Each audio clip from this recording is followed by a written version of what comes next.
Welcome to episode 7 of our Practical Resilience podcast series. I'm joined by Dr. Sven Hansen, G'day, Brad. and today we're going to explore quiet mind. What does it mean? We live in an age of mindfulness. Maybe that's not quite the right term for it. What is our mind? There's lots of neuroscience and conversation about brain activity and how this influences behavior, and mindfulness is over there. It's all a little confusing. So maybe we could start with, It is. what is our mind? Yeah, so for all of us, and this is what the philosophers think of as the hard problem. How do you flesh these things out? So let's make an attempt. And again, our goal here is to be practical and useful. So we know we have bodies, and we know those bodies are essential to our mind. So, the idea of a brain in a bottle, it doesn't cut it. Every function of your brain and mind and consciousness is actually based on the body. So you think of that as the vehicle, which is essential. And when the body is suffering, it's going to have effects upstream to the mind. And likewise, emotions, you can think of as like the steering. So if we are feeling a lot of fear, we get steered towards more worry in terms of what's actually happening and can be seen in the brain. Whereas if we move towards a curiosity, it's a completely different brain picture. So if we think of, again, the body as the vehicle, the emotions as the reins, they influence the way the brain works. And that's the kind of scientific thing. And that's where there's so much interest in neuroscience. And maybe, just maybe, it's being overdone. Maybe all these chemicals and all these circuits don't really matter to you and I that much. But let's face it, the brain is a structure. It has lots of cells, 10 billion critical cells that formulate thinking. It's the most complex thing in the universe, the brain. And it has lots of electrical activity, and it has lots of neurochemicals, and it has lots of very complicated circuits. We actually know only a small amount of what's really going on. But the brain can increasingly be seen, whether it's from EEG tabs on your head, whether it's through a PET scan or a functional MRI. There are lots of ways to now start to look at how your brain is working. Mind is, if you like, an interpretation that we subjectively bring to the activity of the brain. So if we take something really simple, I'm focusing. So the scientists can see, okay, there's lots of activity in Sven's sort of lower nuclei, and there's lots of activity in the prefrontal cortex. But what actually matters in the case of mind is what I'm experiencing. I'm focused on this conversation. It's a subjective experience. So in actual fact, what's going on with my chemicals and my circuits and electricity, actually not that important. It's very useful, and it can give us a lot of richness, and that's power today. So mind, if you like, is this subjective experience. Some of it we're very consciously aware of. Some of it we're not. So some of the neurobiologists would say that 95% of that mental activity in the mind is simply outside of consciousness. A very simple example, as we're doing this, we're also looking out of windows, we're looking at our phones. The mind is in many, many different places, but you can't focus on all that information. So essentially what the brain does is it gates things so that you're only paying attention to a very small amount of what's actually happening around you. Yeah. Okay, and that gate function of the brain, the mind, and clearly the body and the emotions influence that hugely. So mind you can think of as a subjective experience. And I think, maybe the next bit, which is quite important to the idea of how do I move from an unquiet to a quiet mind, is the next level up is sometimes called meta-awareness or metacognition. So when we can step a little bit beyond our actual thinking, our mental experience, and we can witness it. So I'm no longer in my worried mind. I'm now observing the mind is worrying. I've made the worry an object. And that sort of higher sense of awareness is really the absolute key. So whether we call this consciousness, whether we call it wisdom, whether we call it metacognition, doesn't really matter, but it's a terribly important step. So it's making the processes of the brain, the experience of the mind, deliberately conscious. And that really is the key to understanding quiet mind. Excellent. Okay. So when we consider a quiet mind, maybe a good place to start is, what does an unquiet mind actually look like? We've all experienced There it. it is. Yeah, right here too. Yeah, so I think, that, and then that's a great starting point, isn't it? Unquiet mind, if we just sort of think, what does unquiet mind mean to us? It doesn't immediately sound comfortable, does it? Not at all. So let's unpack that a little bit. So when people look at how we think, and this is really observing more of the subject experience and mind, although some of this you can see in the brain itself, the physical brain, it appears we have something like 50 to 70,000 mental experiences per day. Yeah. That's very unquiet, isn't it? It's a lot of it just means it's a storm. So sometimes, as we go from task to task and addiction to addiction and phone to phone and email to email, this is not a quiet mind, compared to sitting in the shade of a tree and watching life go past. That's a quieter mind. And we're living in a world where there's an awful lot of stimulation. And there are all kinds of hooks because now we understand how to hijack attention.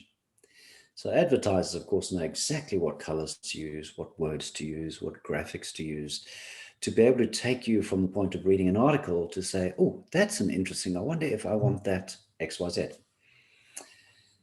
So an unquiet mind, I think by definition, is a mind that jumps and switches a lot. So some of the work that comes from University of San Diego, Jean Twenge, is saying that for younger people today, they are switching attention every 18 seconds. You can see how these thoughts add up if you're switching attention that fast. Now, the problem with that, of course, is that the mind isn't really well equipped for the switching. So while we kind of thought multitasking was great, today we know it's a nightmare. So if I'm switching tasks as we're doing this talk, I'm going to lose 75% of my available energy if there are 5 tasks that I'm switching between.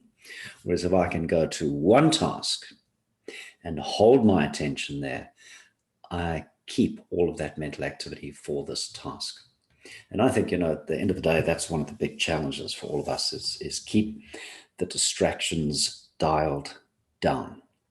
And then I guess, so if we think of unquiet mind as activity, lots of activity, then you can see the patterns. So for example, a very unquiet mind is a worried mind. And many of us will recognize that. For those of us, and I'm guilty of this, you get anxious, you worry about this, you worry about climate change, you worry about your business, you worry about your clients, you're concerned, right? So there are a lot of thoughts about what if, and how can I, and what if I miss this, and did I get that right? And, did I upset anyone? We keep asking questions about the future and possible future consequences. This is very unsettling. So this is where, an unquiet mind of worrying, the mental experience, is associated with a brain that's operating from the lower centers, the amygdala, and from the right prefrontal cortex. So when you worry, it's very difficult to sleep. It's almost impossible to find flow. It's extremely difficult to meditate if you're trying to do that. So it's harsh. And as all of us know, there are times you can wake up in the morning in a difficult period and your mind is just storming. And likewise, if there's worries in the future, then in the past we've got anger when I'm cross with someone, and I can run that script over and over. And I can also get sad when I think, gee, I really let myself down. That was a bad move. I'm such an idiot. And I go down the spiral of sadness. So, understanding these sort of simple patterns of unquiet mind is a very useful start. And then if you can step from the experience of worry or ruminating on the past, you got the opportunity to see this is an unquiet mind. Am I going to drop into it and be a victim to this mind, which is now beating me or someone else up? Or do I step out and say, actually, this mind is actually much like a muscle. I can choose to work it one way or the other. So that, I think when we have an unquiet mind, we lose that metacognition. Yeah, We drop into the mess. absolutely. Yeah. And if you think about the vehicle and the steering wheel and the driver, it's chaos, right? You've got someone steering here, there, all over the place, and you You bet. quickly become mentally Yeah, fatigued, which we see in the work that we do. yeah, It's one of the absolutely. number one concerns at the moment is people Yeah. are driving all over the place. There's a wonderful psychologist by the name of Derek Roger who was in New Zealand for some years, and we did a number of workshops together. And his entire psychology and focus as a professor was on this idea that if you're not in the present, you are suffering. Yeah. And that's an interesting idea. So when I'm thinking, I'm suffering. And he sold that message very, very clearly. And I think it's certainly, there are limits to that. And we've got to explore, when should I really work my mind, perhaps a little later. Yeah. But the observation and his teaching was spot on.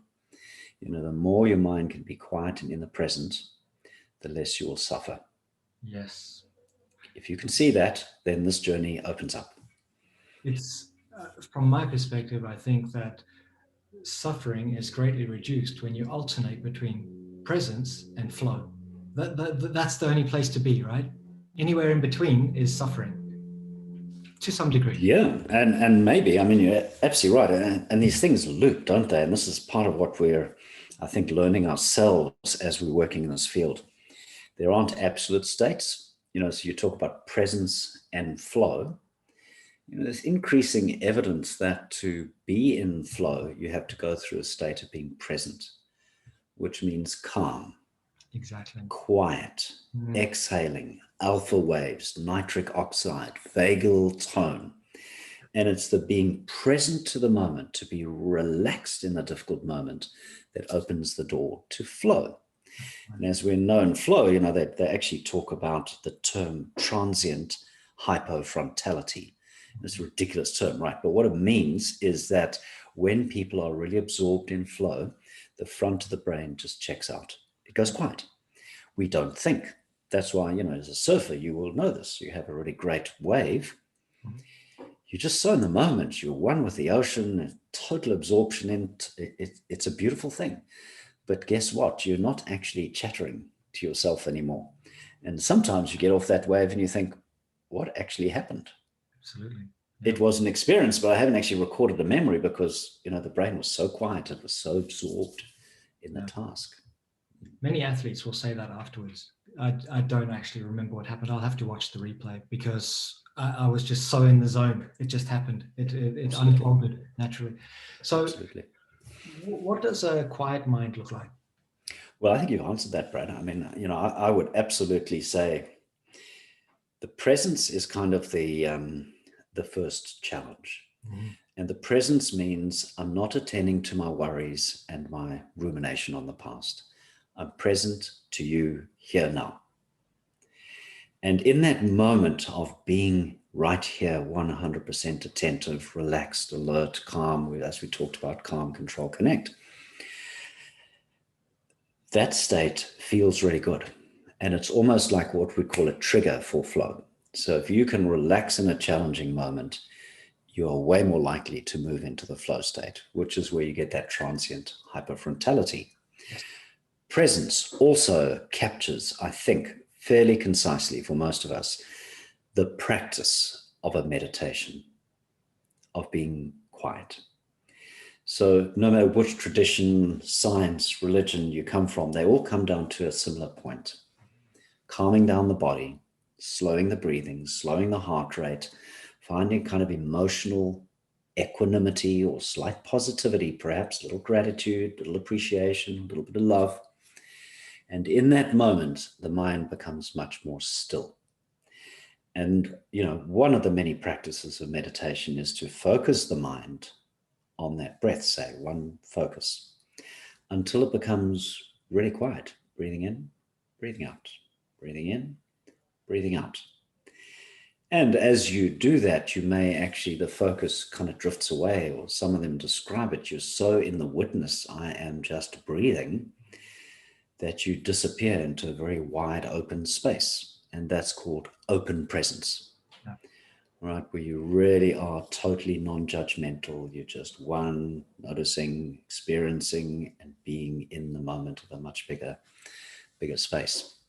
And I think the third one, if we really are asking what is a quiet mind from a, if we take a very neurobiological approach, deep sleep.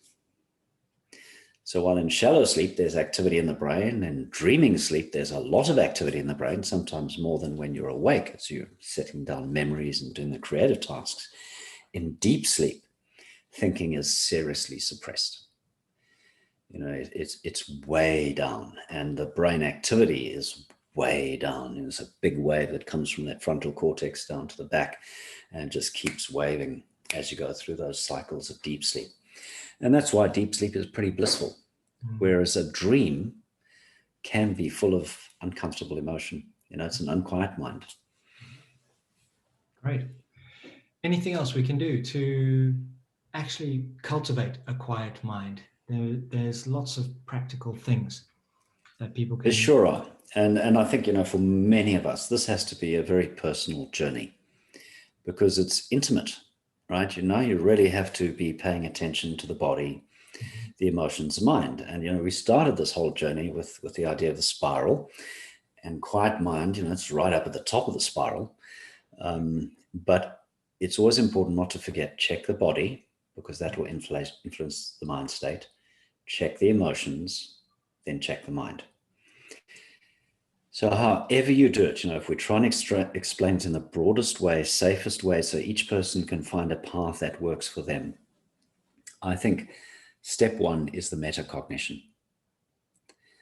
The moment, and as I'm thinking about this, I spoke to someone yesterday who had depression.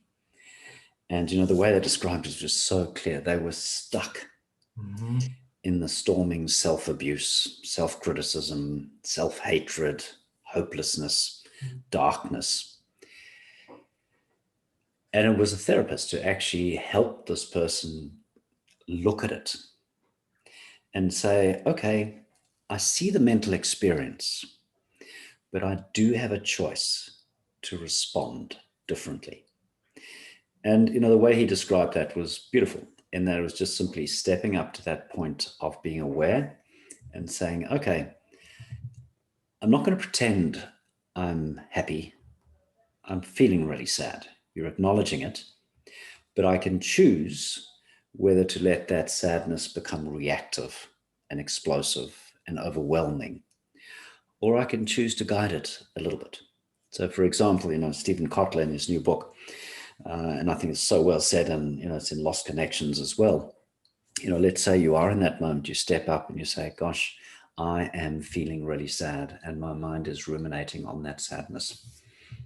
If you were to simply say, I accept that, and I'm going to go for a walk, and you take a 20-minute walk in nature, which is a rich, lots of interest, novel, light, that is a powerful antidepressant. So instead of sinking into the next bottle of wine, you say, actually, I'm going to respond a little more skillfully. Before I have that glass of wine, I'm going to take a 20-minute walk. So you've moved from being reactive to that state to actually from this thing guiding it. So let's sort of drill out a bit. So step one, see it. Acknowledge it. And when you can see the unquiet mind rushing around, it really becomes quite silly. Really? I lay awake for 2 hours worrying about this? Why it didn't even happen? What was that all about? And did that really help me get through the next day? Not one little bit. So with that, there is a beautiful second step, I think, which is humor. Absolutely. A sense of taking yourself a little bit too lightly. John Kabat-Zinn used the term full catastrophe living. Sometimes we look at what's going on in the world and you think, oh, wow, it can be overwhelming. But if you can say, well, this is life. It's kind of catastrophic, crazy stuff, accept that and have a sense of humor about it. When you have that humor, it gives you a little bit more creativity to hold metacognition. All right, so step up, keep your humor. Next step, number 3, is being aware of what is the content of my thoughts. So you really have made it an object. So now I'm in that sadness thing, or the anger loop, or I'm in the worry loop. Once you say, gosh, my mind, let's say, is worrying, then you can start to say, it's pointless. What option have I got here? Do I want to keep on worrying with, very destructive, or have I got somewhere else to go? And I think you can almost think of that, the early stages of that are simply distraction. So you notice I'm worrying, slap, bring yourself into the present and just distract yourself, or go for that walk in nature. That is a distraction, but it's also very healing.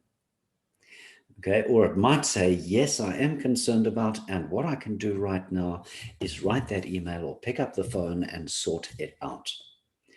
Okay, so, to move from the destructive mental state to action in the present is kind of the next really important step. And like so many things, Brad, as you and I know, we've been doing it for years with a lot of help and a lot of great people around us and lots of good information. This is not easy.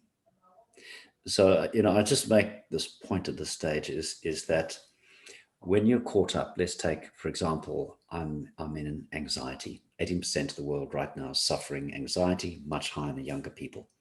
So when you're stuck in that looping worry, which is almost always associated with anxiety disorders, it would seem almost impossible to kind of step up. So we have to try in little ways. Okay, I'm worrying. It's definitely worry. Really? Sven, you're going to do that again? Keep the sense of humor and then start to think, okay, how do I move myself? And each time you move, you're exercising the muscles of mind. Now, if you help yourself with going to do some exercise, or you help yourself by watching a funny movie, using the steering wheel as you described it, so it moves you back into the present. So I think like layer 1 of the third part, so meta-awareness, humor, and then move from the painful state with distraction first, and secondly with focus. Distraction is a muscle, but so is focus. Yeah. So to learn to say, okay, I'm going to write that email to apologize. You really have to focus on that. So where's that person? What are they feeling? How are they going to experience it? Some of the different ways. You really apply yourself to the moment that you're addressing. And you hold yourself in the moment, just remove the distractions and learn focus. And there's squillions of ways to do it. You can decide, well, I'm going to read for 10 minutes. And for that 10 minutes, you absolutely read full on, no distractions. Or I'm going to listen, focus, focus, focus. Or you could meditate. Okay, all of these are focus building activities where you bring your attention into that moment. And we've shifted from unquiet mind to presence and then towards flow. Does that make sense? Makes a lot of sense, absolutely. And I think it's finding the right combination of practices for you, for each person. Some might like to start off by literally structuring their day a little differently. So you're trying out something like the Pomodoro method, and I break it up into, whereas others like myself like to go all out, and I just find it down here and buy a Muse headband and get a little bit of biofeedback and find out what's happening in the brain, although it's an Yes. interesting experience, and take it to that extreme. But it's all about finding what works for you. But first level is noticing what's going on. Absolutely. And that is where people might say, well, I'm a more physical person. I'm going to go do sport and really focus on my technique, for example, surfing. You didn't get to enjoy that wave without practicing it a lot of times and focusing on how do I do X, how do I do Y, and do it again. And slowly your ability to find the flow state improves. So it definitely takes practice. And I think while some people might really enjoy the sport, others might really enjoy meditation. Some might enjoy some of those positivity practices, the gratitude. It's a very powerful one, and that's built into the app with those little 5-minute moments of being present to constructive emotions.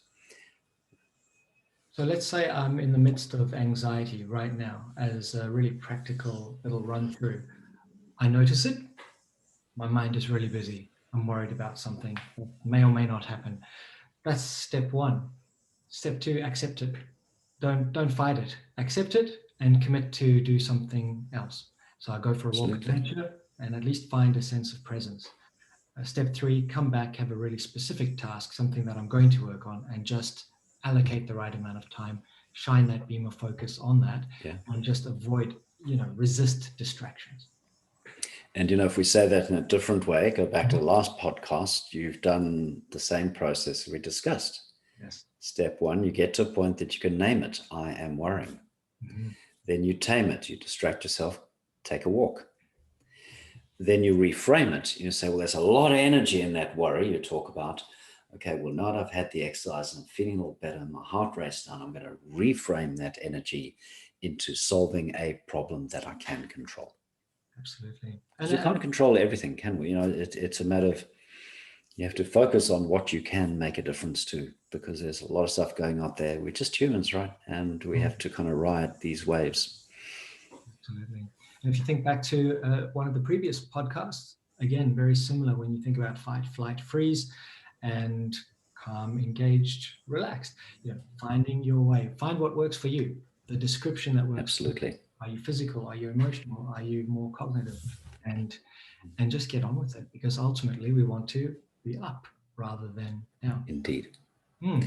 And, if you're going to get to the spirit in action, you're going to get to the flow states, your quiet mind is kind of the ultimate doorway. So we've worked body, worked emotion, we've worked mind on our journey so far. And the last thought, because I think this is ultimately simple, try to find pleasure in the process of a really quiet, present mind in flow. When you start to notice, gosh, I didn't even get up to worry at all last night. I had such a good sleep. There's a really good feeling. Or, you're sitting there with your Muse headband on and it's like really steady for a long period of time. The sense of, wow, that time just slipped by. I wasn't even keeping track of time. It's just amazingly peaceful. So that when you can really discover the pleasure of a quiet mind, it becomes a strong attractor. So, you hear this a lot in the meditators and the athletes, when they go out and they really do one of their practices and the mind is totally absorbed in the task. Afterwards, and same in flow, there's a really rich feeling and you think, gee, I want more of that. So you meditate the next day, or you go do your swim the next day. So I think using an attractor like that and starting to notice, gosh, when I'm worrying, feels uncomfortable. I was calm, I was focused, I was in flow. Wow, that felt fantastic. Kind of, it's using positivity to kind of pull you on the journey. Absolutely. Build up those muscles that enable focus and flow more than the other one. Something that I read somewhere, in fact, it was in your book, Inside Out, was Descartes' famous quote, which says, I think, therefore I am. Whereas what we propose is, I am, therefore I think, a much more deliberate way of using the brain. And yeah, we won't convince everyone on that one. So, I think, and, this is the beauty of being human is we can process at many levels. So from a strict biological point of view, many thinkers and the person who wrote about Descartes was Antonio Damasio. Yeah. So his phrase was, the body always trumps emotion. Yeah. And emotion always trumps the mind. However, if you need to come at this problem from a very deliberate cognitive point of view, which, okay, well, that is worry. When I worry, those are the specific thoughts. And I want to get my thoughts to look like this. So you write them down. So you reframe those thoughts and you use a very mental model. That's absolutely fine. The challenge becomes if let's say I'm terribly anxious, it's very difficult to do that. Or if you're angry, it's very difficult to do that. Yeah. Think of a time when you've had a terrible night's sleep, maybe a hangover, and you haven't been looking after your well-being. I haven't been exercising. Anxiety becomes a very easy state in that kind of mode. And so I know personally, when I'm looking after myself, staying calm, spending a few minutes in nature, those types of thoughts drift away and you're able to sink into presence and ultimately find that gateway into flow. So again, everyone's got to find their own way there, but it's a journey and it's fun. And again, curiosity and playfulness and humor really help. And I think, just going right back to our first podcast on up or down, this kind of thing of having a strong background practice that helps you get to a really quiet mind. It's how we go up. When you drop your practices for a day, I was traveling the last 2 days and awkward hotel, bad times, late planes, through my rhythm. So to get up early and go out for a good hard walk it's like, oh, thank goodness. So I think there are definitely that whole idea of daily practice. It's really, really important to do this mental work. You have to have that most days of your week. Yes. Perfect. I think that was really interesting. Lots to think about, but some really practical steps everyone can take, us included, to move from an unquiet to a quiet mind. Yeah. So thanks everyone for joining. Yeah. Thank you guys. Thanks, Brad. And we look forward to seeing you next time. Thank you.